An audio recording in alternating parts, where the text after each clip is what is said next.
சீன பள்ளி மண்டபங்களில் மதுபானத்தை அனுமதிப்பது தொடர்பாக பிரதமர் அன்வார் இப்ராஹிம் நாடாளுமன்றத்தில் அண்மையில் வெளியிட்ட அறிக்கையால் மலேசிய சீனர்கள் மத்தியில் அதிகரித்து வரும் கவலைகளை நிவர்த்தி செய்யும் நோக்கில் DAP பொதுச் செயலாளர் அந்தோனி லோக் இன்று பிரதமரை தொடர்பு கொண்டு பேசியுள்ளார்.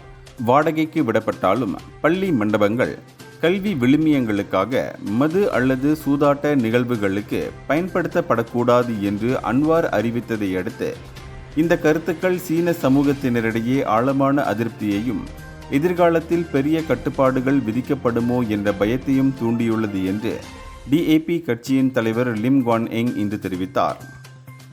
முன்னாள் பாஸ் தலைமையிலான மாநில அரசுகள் கூட இதுபோன்ற நீண்டகால சமூக வழக்கங்களில் தலையிடாத நிலையில் சீன சமூகத்தின் பாரம்பரிய வழக்கங்களுக்கு மதிப்பளிக்கும் வகையில் அரசாங்கம் ஒரு சமரசத்தை காண வேண்டும் என்று அந்தோனி லோக் வலியுறுத்தியுள்ளார்.